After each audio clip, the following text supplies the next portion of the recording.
Olá, bom dia a todos. Estamos de volta agora com a segunda parte do Inova Day de hoje, com o tema da acessibilidade. Quem acompanhou viu que realmente é uma temática importante, há um longo trabalho a ser feito, mas temos aqui alguns grandes heróis trabalhando pela causa, para mudar a imagem, mudar a visão que se tem desse tema, que é tão importante, né? Até porque nós estamos falando, pelos números que a Michele apresentou, 45 milhões de pessoas hoje que têm algum tipo de deficiência. Então, é preciso dar uma atenção bastante especial a esse tema. Bom, só para iniciar aqui, cumprindo o nosso ritual de hoje, como hoje é aniversário do nosso mentor maior, Roberto Agoni, nós ficamos de sortear o livro, do qual ele é um dos autores, ele e o Pepe, né? Como a gente vamos adotar um critério que o Roberto costuma adotar de vez em quando, né? Como ele faz aniversário hoje, então vamos fazer o seguinte: alguém aqui na plateia faz aniversário hoje? Não? Não. Quem faz mais perto do dia de hoje? Ou para trás ou para frente? Tem alguém aí? Não? Qual é o teu dia? 16 de outubro? Setembro. Quem mais? 2 de setembro. Quem mais? Só? Bom, eu faço aniversário dia 16 de outubro também. Então, eu estou candidato ou não? Quando é o teu?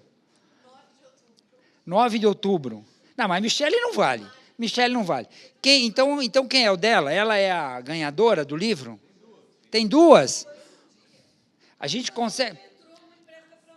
Ah, é? Olha, isso é que é exemplo de solidariedade. O metrô está de parabéns. Além do programa, a solidariedade e a colaboração entre a equipe. Bom, então aqui vocês peguem comigo no final, tá bom? Parabéns aí pelo seu novo livro. Bom, e outra informação importante, a gente está tratando de colocar a versão digital do livro, né, nas nossas redes, né, no inovad.com.br, nas redes sociais, vai ser fácil achar. Não está ainda hoje lá, mas em breve, quem quiser acessar, já está lá. Então, o Álvaro está confirmando aqui que já está online o livro. Quem quiser acessar na versão digital, é só procurar os nossos canais do Inova Day, que está lá o livro, que é dos estudos avançados, que tem a colaboração do nosso querido Roberto Agoni e do nosso querido Pepe. Bom, vamos tratar aqui do nosso debate. Eu, como sempre, com o privilégio de estar aqui fazendo a coordenação desse bate-papo, eu vou começar fazendo uma pergunta para cada um. Ventura, da tua jornada, da tua experiência de 5 anos do blog, né? Eu sei que, além daquilo que você publica, você pesquisa, você procura saber o que está acontecendo mundo afora. Existe algum país, alguma cidade que você poderia citar como exemplo onde a acessibilidade é levada a sério? Na verdade, eu acho que tem mais de uma, né? Há uma informação de que a cidade de Amsterdã é uma cidade bastante acessível. Aqui no Brasil tem uma cidade de Minas Gerais que é considerada a cidade brasileira mais acessível. Infelizmente, eu não me lembro o nome da cidade agora. Mas existe essa cidade aqui no Brasil. Mas há problemas em todas as cidades. Há dificuldades em todas as cidades. Eu fiz recentemente, não muito recentemente, uma matéria que eu li no New York Times e repliquei no blog, uma matéria sobre reclamações de moradores de Nova York que usam cadeira de rodas e não conseguiam acessar a corte, lá, o tribunal de Nova York, porque não havia acessibilidade no prédio, em Nova York, a cidade provavelmente mais visitada no mundo. Oi? O metrô de Nova York também tem bastante problema.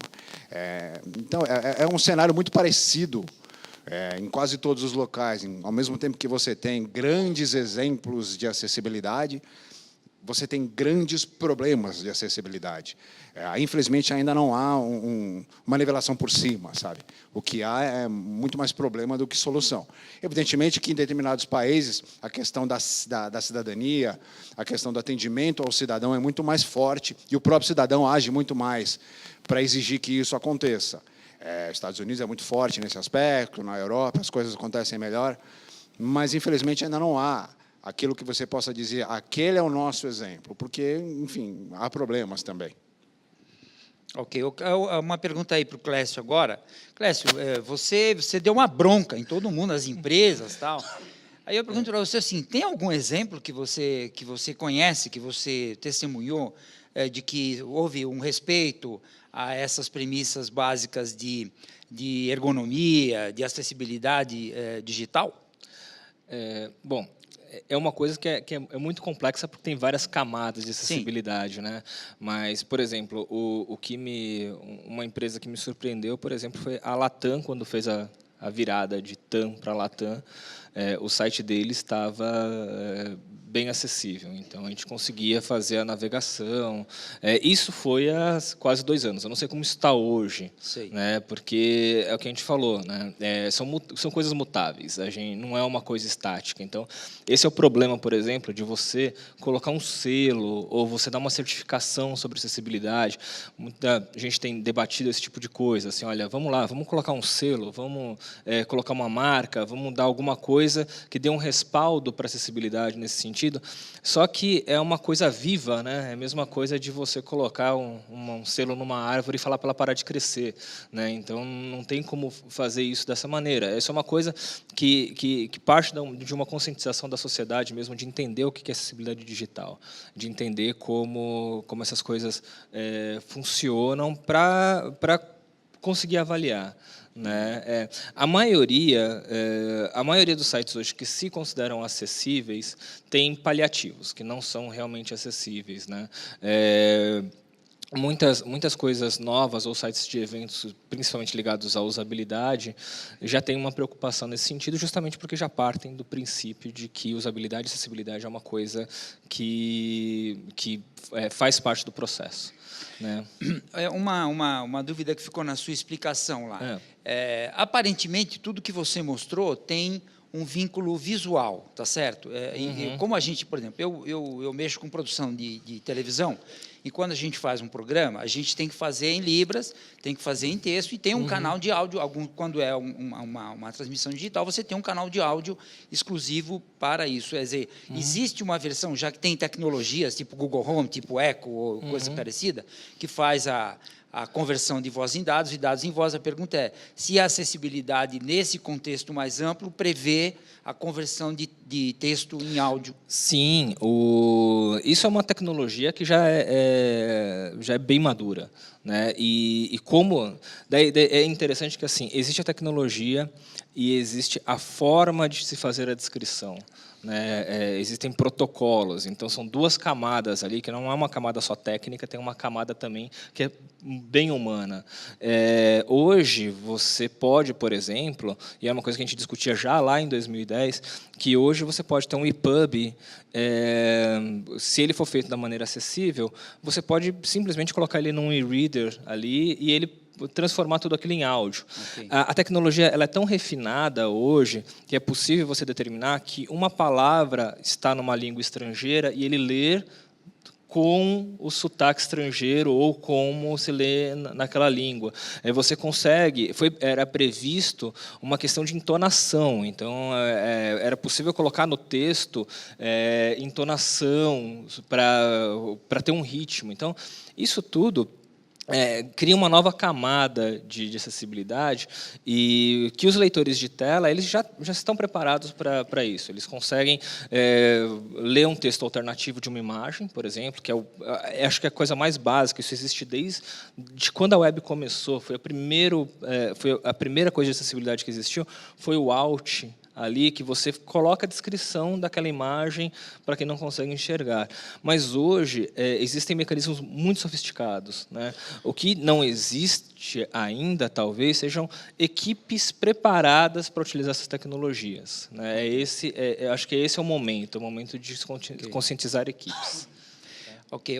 Rafael, no programa das bibliotecas, você acabou tendo uma fala muito curtinha, então vamos explorar alguma coisa aí com você. Na versão desse programa das bibliotecas, o que já que a tecnologia é um facilitador, o que vocês preveem, o que você desenha, o que você imagina, assim, do que a tecnologia poderia contribuir para tornar esse acesso mais universal das bibliotecas, por exemplo? Olha, eu não sou um grande especialista nem em tecnologia, mas, assim, o que o nosso amigo aqui está falando é que a tecnologia ela é um grande facilitador, principalmente para a pessoa com deficiência visual. Sim, né?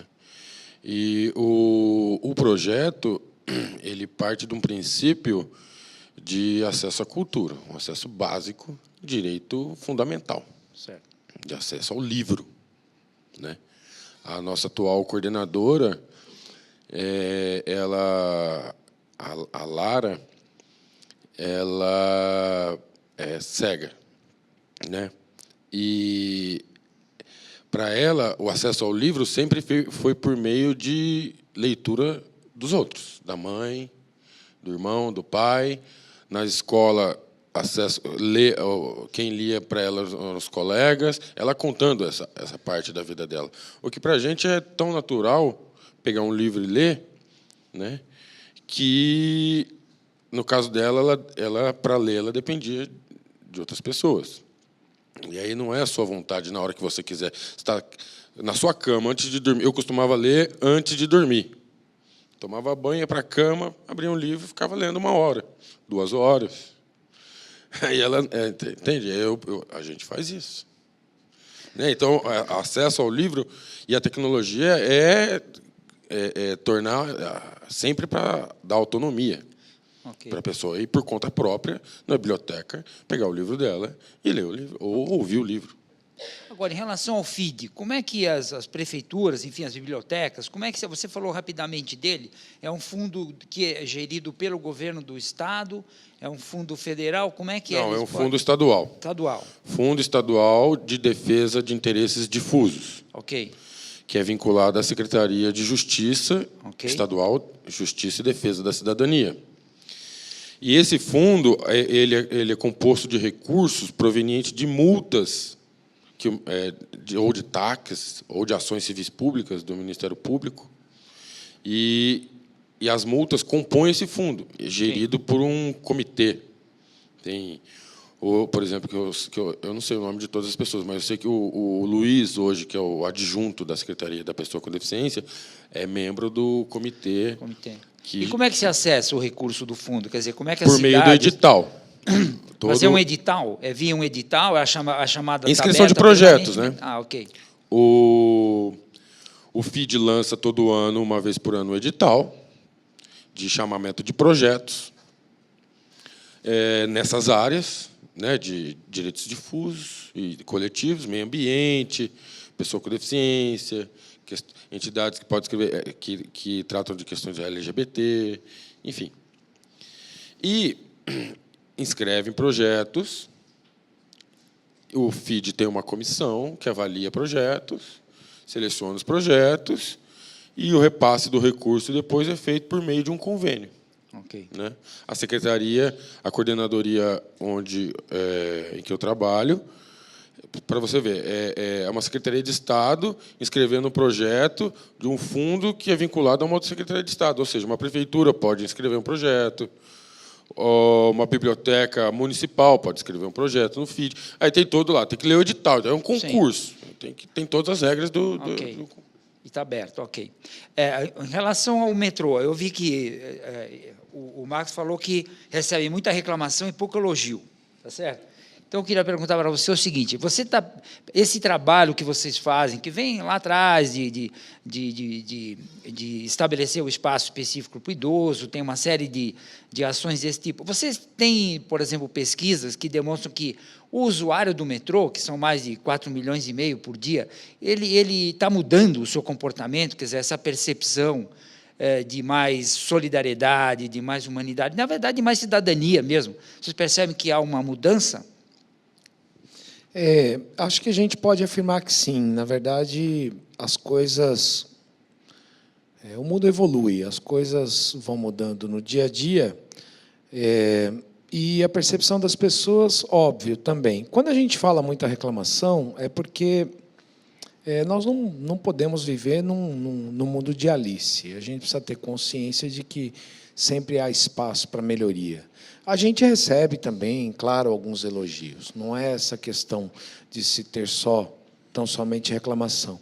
Mas mesmo as reclamações, elas têm, no caso do metrô, o metrô enxerga essas reclamações sob um ponto de vista diferente. Nós acreditamos que essas reclamações, de fato, são oportunidades de melhoria. Diferente de outras situações que acontecem pelo mundo, o fato de recebermos uma reclamação não nos diminui, não determina se temos ou mais ou menos competência. A reclamação é um atendimento que, de alguma forma, não deu certo. Ele acabou se transformando em reclamação por esse motivo. Agora, é engraçado, porque as pessoas elas têm aquela... naturalmente, né? Quando o atendimento dá muito certo, ele não se transforma toda vez em elogio. Mas, quando o atendimento dá errado, via de regra, se transforma em reclamação. Então, para nós, de fato, a reclamação é uma oportunidade de melhoria do serviço. Bacana. Bom, vamos iniciar aqui, então, as perguntas estão chegando, chegou aqui pelo message, uma do Alexandre, na Justiça Federal. Ele faz uma introdução aqui, do meu ponto de vista, existe uma falsa inclusão das empresas da sociedade. Digo falsa porque pessoas falam que você tem direito, mas existe esse mas, que muitas vezes é um puro modismo e assistencialista. Então, a questão que ele coloca é a seguinte: o Estatuto da Pessoa com Deficiência é suficiente para quebrar esse paradigma? Ventura, quer começar a explorar essa questão? Eu não consegui entender a introdução. A introdução, na verdade, é um pouco do que você falou, que ele diz que há uma falsa imagem de que se respeita, né? A inclusão. Que se dá a inclusão, se processa. Porque ele diz o seguinte: digo falsa porque as pessoas falam que você tem direito. Ah, sim. Mas sempre existe um mas, né? Então, quer dizer, é uma questão como colocou o Clécio, né? Que as pessoas, a empresa vai lá, cumpre a tabela, né? Enfim, ok, estou cumprindo, estou fazendo a minha lição de casa e vou para o céu, entendeu? Não, tem razão, tem razão. Falando especificamente da Lei Brasileira de Inclusão, que ele chama de Estatuto da Pessoa com Deficiência, a minha avaliação é que a principal mudança da Lei Brasileira de Inclusão, além de toda a questão de que ela trouxe para o Brasil, fortificou todas as informações da Convenção Internacional, mas tem um ponto muito importante, que é o artigo 88, que é da criminalização da discriminação e da exclusão da pessoa por causa da deficiência. Isso é uma mudança muito forte nesse aspecto, porque, por mais que você tenha direitos, quando alguém não respeita o seu direito, e você não tem como fazer aquela pessoa aprender a respeitar o seu direito continua não sendo respeitado. A partir do momento que essa lei trouxe para o Brasil essa mudança, você dá para a pessoa com deficiência a possibilidade de imputar naquela situação uma punição que vai fazer a outra pessoa avaliar se ela realmente vai proceder daquela forma. E aí você tem isso em diversas situações, de falta de acessibilidade em vários locais, de preconceito mesmo contra a pessoa. E o que ele falou a respeito de que a falsa inclusão existe é exatamente o que eu combato. De que quando alguém me diga, veja, eu sou a favor da inclusão. Ah, bacana, mas o que é que você faz? Quando a pessoa não consegue me dizer o que ela faz pela inclusão, a empresa não consegue dizer por que ela é inclusiva, ela não é genuinamente inclusiva. Certo. Veja, eu contrato 300 pessoas com deficiência. Eu tenho engenheiros, eu tenho arquitetos, eu tenho biólogos. Eles ficam lá no canto. E todos eles trabalham, sei lá, O biólogo trabalha com o engenheiro na mesma... Eu não vou citar uma função específica, porque todas as funções são importantes. Não vou dizer que uma é menor que a outra, mas aqui a questão é que você não coloca uma pessoa na função que ela se especializou. Então, isso que ele está falando é muito verdade, é muito verdade. Existe um profundo desrespeito à questão da inclusão e da acessibilidade por causa da falta de conhecimento. Vou citar, por exemplo, o exemplo do Grupo Pão de Açúcar. O Grupo Pão de Açúcar tem 300 mil funcionários. Eles lidam diretamente com o público. Muito tempo eles perceberam, eu participei de algumas reuniões lá e tal, de que a diversidade, a representatividade dentro do estabelecimento atrai o público diverso, porque aquela pessoa que vai à loja deles vai se sentir representada. Incluída, então, né? Incluída. Então, não é necessariamente só a pessoa com deficiência. Claro. É toda a diversidade que existe. No Brasil, a diversidade é bem grande, né? Claro. Então, isso que ele está falando é verdade. Então, você tem que... E aí a questão é exatamente essa, de você tem que saber aonde que você vai para você exigir que o seu direito seja respeitado. Por isso, você tem que pesquisar em locais corretos, você tem que se armar de informação e de conhecimento para poder exercer a cidadania. Ok. Tem alguém mais que quer comentar esse tema aí? Não. Não. Sim? Clécio? Não? A questão da LBI, então, falando um pouco mais só da parte, principalmente da parte digital e de comunicação, que é o que eu acompanho, eu fui fazer esse trabalho de tentar buscar as leis ou os apontamentos ali, justamente porque eu vejo que as pessoas como não têm essa empatia, o que as pessoas fazem é buscar brecha, né? E como a LBI é uma legislação ampla, né, e não técnica, né, não diz ali exatamente o que tem que ser feito, e a parte digital é muito nova, assim, a gente tem arquitetonicamente, a gente tem lá 20 anos, 30 anos de arquitetura fazendo acessibilidade, né? Mas digital as pessoas não sabem muito o que fazer, então uma pessoa apresenta uma denúncia para o Ministério Público, daí as pessoas do Ministério Público vão atrás de saber o que fazer com aquela denúncia e geralmente não sabe como avaliar. Né? Não sabe como avaliar, e isso não é uma questão, porque não é uma questão jurídica só, porque a acessibilidade tem várias camadas, então tem a camada de comunicação, você pode fazer uma descrição ruim das imagens, tem a parte técnica, tem a camada de comunicação, tem uma camada que é simplesmente de usabilidade, né? Então, o que a LBI é um grande avanço, é um avanço enorme. O que eu acredito é que agora é só o início de um debate sobre questões um pouco mais específicas, né, para esclarecer, porque é o que eu falo, o oportunismo surge da brecha. Então, se você deixa uma coisa muito ampla, por exemplo, ali tem aquela questão de coloque um selo que indique que seu site é acessível. Para a pessoa com deficiências, assim, deveria ser uma experiência natural, não precisa ter um selo indicando, não é um diferencial isso. Isso não torna o site especial. Né? Todo site tem que ter, então eu não preciso simplesmente falar que é especial isso. Né? Então, essas pequenas coisas são detalhes que me preocupam um pouco, justamente por deixar muito aberto. O Luiz Guilherme, que é lá da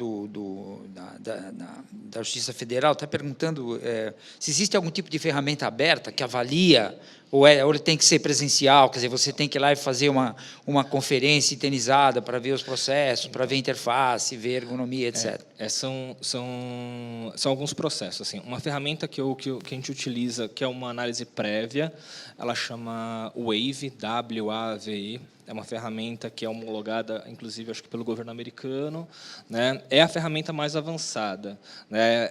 Mas ela é um pouco incômoda. Tem outras ferramentas que dão uma nota, por exemplo, né? Que chegam para você e falam assim, olha, seu site é nota 6, seu site é nota 7, que não serve para muita coisa, né? Serve como um paliativo, né? Mas o WAVE, ele fez uma análise muito interessante sobre contraste de cores, sobre até tamanho de descrição de imagens. Ele é um primeiro passo muito bom. Ele não não é uma solução. Ele te indica os caminhos, mas é óbvio, você tem que ter outros profissionais. Você tem que ter um profissional de comunicação com consciência de acessibilidade para fazer textos acessíveis. Você precisa de gente que saiba fazer descrição de imagens.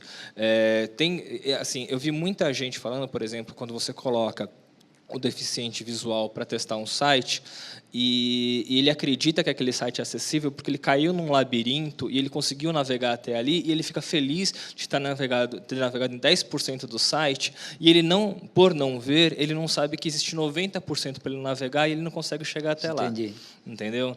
Então, é uma coisa multidisciplinar, né? A ferramenta e as ferramentas são só um primeiro passo. Ok. Né? Não existe, e assim, não existe fórmula mágica, né? Ok. Tá? Tem um trabalho, né? Bom, vamos abrir umas perguntas da plateia agora. Alguém tem pergunta aí a fazer para os nossos convidados? Sim? Não? Sim? Deixa eu pegar um microfone ali. Você só diz o seu nome. Eu sei que você é do metrô, mas o metrô veio com a claque aqui hoje, hein? O metrô está bem representado. Bom dia, eu sou o Flávio Sapucaia, do metrô. Primeiro, eu gostaria de parabenizar o evento e que eu fiquei muito feliz quando a questão da biblioteca, você trouxe os números do MEC sobre a inclusão das pessoas no ensino superior, né?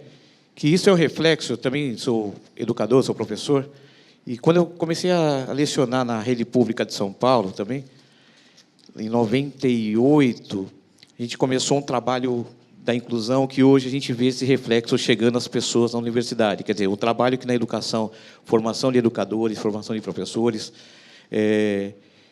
para a inclusão em sala de aula, para a inclusão na escola, que hoje reflete aí na universidade. Nessa questão do poder público, e eu quero fazer a pergunta aí para vocês, e aí acho que essa última questão é assim, como que está o governo, porque nós somos aqui empresas públicas, nessa questão da inclusão, né? Porque assim o governo fiscaliza as empresas, né? Se a empresa está utilizando software, se a empresa está contratando os funcionários, mas como que o governo, quem fiscaliza o nosso governo, né? Então, por exemplo, vou dar um exemplo, por exemplo, concurso público. É comum e é uma prática do concurso público você colocar às vezes uma vaga e coloca cadastro de reserva, porque aí você não precisa dar cota para o deficiente, você não precisa dar cota para o negro. Né? Então, você vê uma manobra aí legal, né? Ou não, mas não moral, e muitos concursos públicos que ele abre uma vaga, daqui a pouco você vê que ele contrata 20, 30, 40 pessoas, mas no concurso público só tinha um, e o resto era cadastro de reserva, porque você não precisa dar cota. E essa questão também do funcionário público, né? Como que está sendo a inclusão do funcionário público, como que está sendo a questão do software, né? Dentro da esfera do governo, já que nós somos governo, né, a gente fala muito das empresas, mas como que estão as empresas públicas nesse sentido? Bom, a sua pergunta é em geral, ok. Olha, em relação... Essa é uma questão bastante social, né? Muito mais do que legal e muito mais do que... de falar de poder público de um modo geral. Mas eu vejo assim que a gente tem amadurecido um tanto quanto devagarzinho nessas coisas, entende? Porque essa militância toda das pessoas com deficiência, desse movimento todo, que é bonito, que começou na década de 70 e se consolidou na década de 80, essa legislação formal que garante muito direito à legislação do Brasil, não só em relação a direitos da pessoa com deficiência, ela é uma das mais avançadas do mundo. E se você pegar a legislação ambiental do Brasil, ela também é uma das mais avançadas do mundo. Segue critérios de ONU, convenções internacionais e o caramba. E, nesse aspecto, em várias áreas. Né? Nós temos excelentes universidades, que têm excelentes pesquisas em várias áreas. Profissionais bastante habilitados aqui. Agora, minha opinião pessoal é que o poder público, às vezes, ele não faz muito por merecer esse tipo de... E a nossa sociedade não faz muito por merecer esse tipo de legislação. Entende? Porque é mais ou menos a mesma coisa que a empresa colocar a barra de acessibilidade e falar que quer e reivindicar um selo de acessibilidade.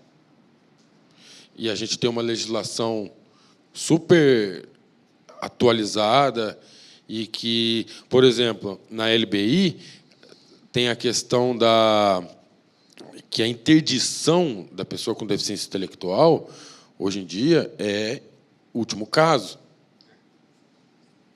Só para fins se ela não consegue fazer negócios por conta própria, que ela não tem muita noção de negócio, de dinheiro. Então, isso é super avançado. E agora, em relação a escolhas, a vida diária, quero morar sozinho, quero namorar, quero ir no cinema, isso, a LBI absorveu essa leitura que se tem da pessoa com deficiência intelectual, por exemplo. Agora, as práticas disso, isso tem que o Ministério Público precisa absorver, o Poder Judiciário precisa absorver. Eu estou falando assim de modo meio espalhafatoso, sem muita lógica, mas é no sentido de que as nossas práticas sociais precisam amadurecer, de fato, tanto de poder público quanto de empresas, práticas individuais, barreiras individuais preconceituosas. Não estou falando só de pessoa com deficiência, não. Certo? Eu vejo essa questão com um pouco mais de naturalidade. Nós temos lá na nossa equipe uma pessoa que é deficiente visual. Temos também na nossa equipe algumas outras tantas pessoas que foram readaptadas, umas por doença crônica, outras por deficiência, pouco importa. Eu acho que a gente, de novo, eu acho que a gente precisa, óbvio, a legislação existe, ela é importante, precisa ser cumprida, ela está aí, beleza, mas eu acho que a gente, de novo, tem que voltar para a história do exercício de empatia, acho que a gente, de novo, tem que voltar para a história do conceito de convivência, e acho que a gente tem que fazer isso da maneira mais natural possível. Todas as vezes que a gente começa a colocar uma lupa muito grande em cima da deficiência ou uma lupa muito grande em cima dos problemas, a gente corre o risco de andar para trás. Essa é a verdade. Então, é natural. A Yara chegou lá, o nome dela é Yara. A Yara chegou lá um dia, puxa, a Yara é cega. O computador está adaptado? Não. O metrô tem licença para adaptação? Tem. Instala. O que mais faltou, Yara? Faltou um fone. Compra. O que mais, Yara? Precisa disso, providencia. Então, eu acho que quando a gente deixa a relação de uma forma mais natural possível, as coisas acontecem de maneira natural. Nós, no metrô, temos um outro problema com essa questão da LBI. A LBI, óbvio, ela é uma lei reconhecidíssima, importantíssima, e nós somos fãs de carteirinha dela, mas, às vezes, as regulamentações elas demoram e complicam a nossa vida. Um exemplo muito prático. Na parte da questão do transporte público, na parte da questão da tecnologia assistiva, órtese, prótese e equipamentos de mobilidade. A lei diz o seguinte, que a pessoa com deficiência, se eu estiver errado, foi essa a interpretação que eu fiz, que a pessoa com deficiência tem direito a escolher o melhor equipamento que lhe proporcione a melhor mobilidade possível. Ok, ponto. E que esse equipamento possa ser até mesmo considerado como parte do seu corpo, caso ela assim exija. Bom, legal. Então, uma pessoa com deficiência pega lá um triciclo praiano, que é o que a gente tem enfrentado dentro do metrô, um triciclo que tem 1,80 m, 1,70 m, e ela determina que aquele é o equipamento de mobilidade que ele melhor atende. Okay? E eu sou obrigado a transportar aquele troço que não cabe no elevador.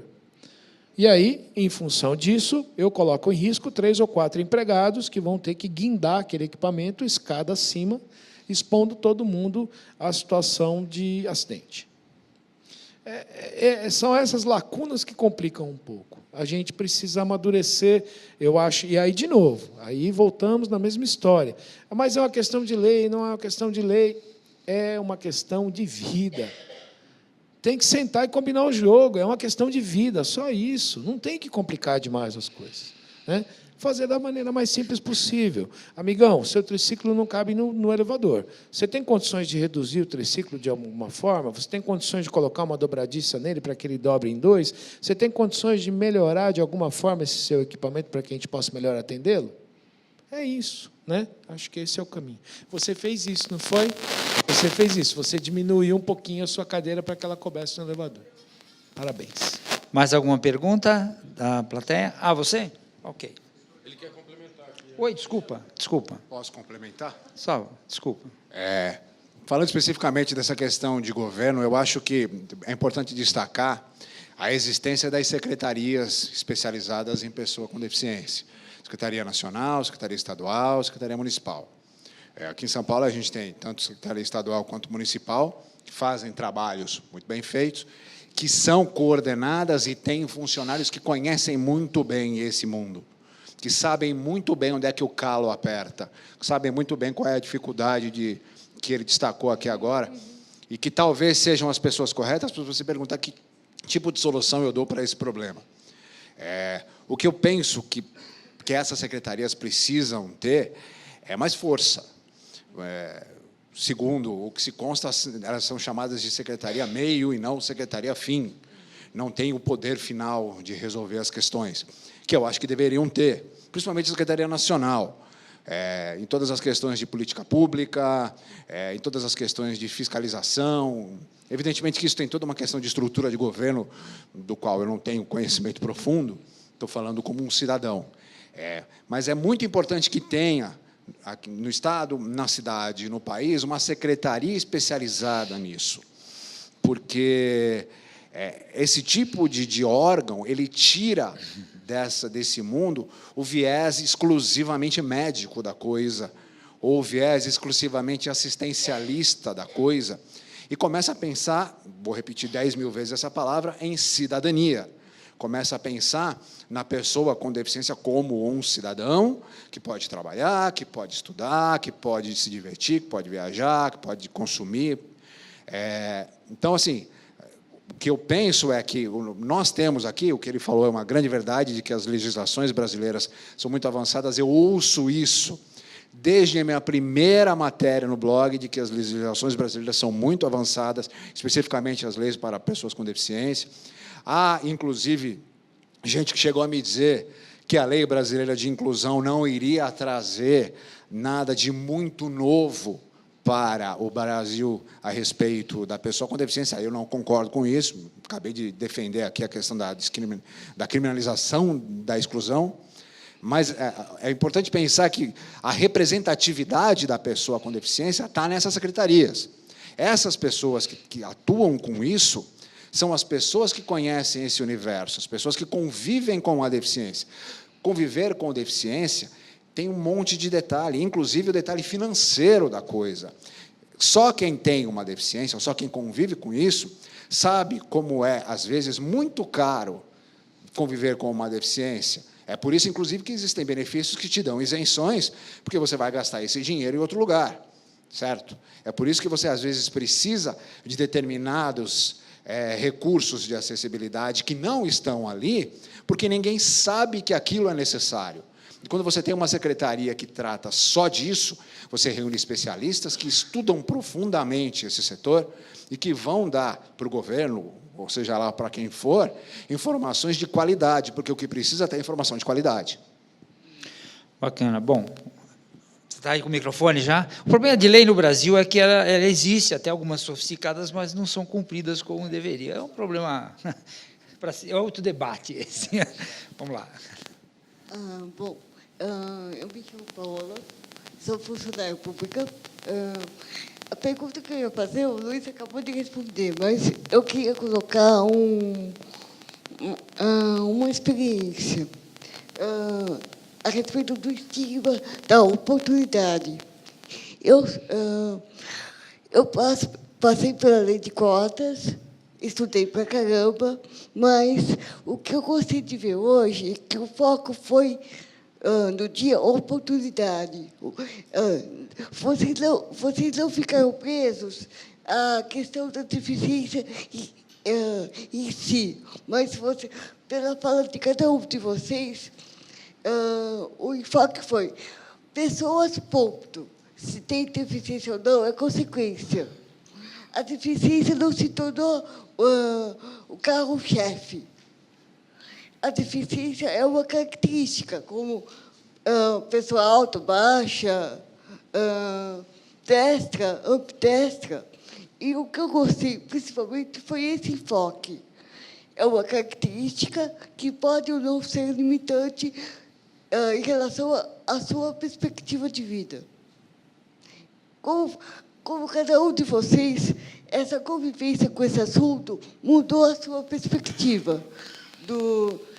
Eu gostaria de saber de cada um de vocês. Essa é a minha pergunta. Totalmente. Mudou a minha vida. Por quê? A gente não consegue expressar por palavras o que é a consciência de um trabalho que foi bem feito, que foi bem realizado, mas mais que isso, de um trabalho que atende a pessoa, seja ela com deficiência ou não, da maneira que precisa ser atendida, né? A gente que faz o que faz com determinação, com vontade de realmente, como disse na minha fala, de mudar o mundo, se possível, quando a gente começa a conviver com as pessoas de uma maneira geral, de forma mais próxima, a gente percebe que os conceitos da gente mudam. Agora, no caso das pessoas com deficiência especificamente, acho que eu passei por algumas fases. A primeira fase que eu passei, o Luiz falou, é a fase do super-homem, é isso? O Luiz da superação, né? Aquele cara é legal porque ele se supera todo dia. Eu passei por essa, né? Aí eu passei também pela outra de achar que o cara está reclamando demais e ele está querendo um atendimento assistencialista. Também passei por essa. Mas eu acho que a mais bacana é na qual eu me encontro agora. Dane-se a deficiência. Importa é a pessoa. Né? Ok? Como você falou, você mostrou ali o exemplo da rampa, aquele videozinho, já tem o Ozzy aqui, já está sugerindo para você fazer automatizada, tá?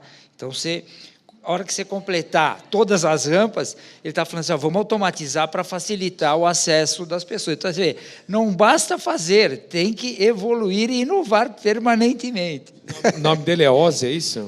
Ali. Ozzy, você é muito meu amigo, viu? Depois eu vou tentar arrumar uma forma Ozzy Garófalo. Vou tentar arrumar uma forma de pegar o seu contato. É assim, nós estamos realmente enfrentando dificuldade de montagem, de instalação, de colocação, de fabricação das rampas. Foi um projeto que foi desenvolvido tentativa a erro dentro do próprio metrô. Mas a rampa ela realmente dá uma autonomia bacana, né? Como o Ozzy colocou, mas a rampa automatizada. A gente também precisa tomar cuidado, de novo, a diversidade de equipamentos ela é muito grande. As pessoas precisam entender isso de forma bastante assertiva. A quantidade diversa de equipamentos que existem hoje circulando pela cidade de São Paulo é algo que muito nos preocupa. E o que também nos preocupa é que não só são equipamentos projetados, desenvolvidos, aprovados com ISO, com norma, etc. e tal. Nós temos muitos equipamentos que são construídos no fundo de quintal, que nós também atendemos, né? Então, Ozzy, puxa vida, se a gente conseguir colocar as rampas já está bom, né? Em todas as estações, num curto espaço de tempo, acho que a gente já deu um belo passo adiante. Aí, mais à frente, a gente pensa na automatização. Na automação. Uma outra para o Rafael, rapidinho aqui. O FID é só estadual, né? Porque o pessoal da Justiça Federal está perguntando se pode pegar carona nesse dinheirinho aí, das bibliotecas da Justiça FID, Federal. No caso, é um equipamento do Estado, né? Do Estado de São Paulo, que atende a projetos no Estado de São Paulo. Pode ser que outros estados tenham o seu fundo específico com o mesmo propósito. Mesmo propósito, ok. Bom, eu queria agradecer ao Ventura, ao Clécio, ao Marcos e ao Rafael. Hoje a gente teve aqui uma temática bastante interessante e, na verdade, tem assunto para horas e horas, mas a gente tem aí que cumprir o rito de fechar num determinado horário. Então, eu queria agradecer a participação de todos, a colaboração de todos, agradecer as pessoas que vieram aqui presencialmente assistir o nosso evento, agradecer quem está lá assistindo o nosso evento no trabalho, em casa, pela internet. informar que o próximo Inova Day vai mudar de endereço. Depois a gente passa os dados exatos para você, mas a gente vai realizar o próximo debate. A parte presencial do evento vai acontecer na Escola de Formação de Professores, que fica em São Paulo, aqui no bairro das Perdizes, na Rua João Ramalho, 1546. Mas quem não anotou, quem não prestou atenção, depois vai lá, acessa o nosso site, inovaday.com.br, ou nas redes sociais, todas as informações vão estar lá sobre a temática. A Michele passou uma informação importante que o Ventura não lembrou, a cidade mineira é Uberlândia. Tá? Então, a gente trabalha aqui colaborativamente também, entendeu? Então, é isso. Parabéns ao Roberto Aguni de novo no nosso final de evento e até a próxima. Muito obrigado.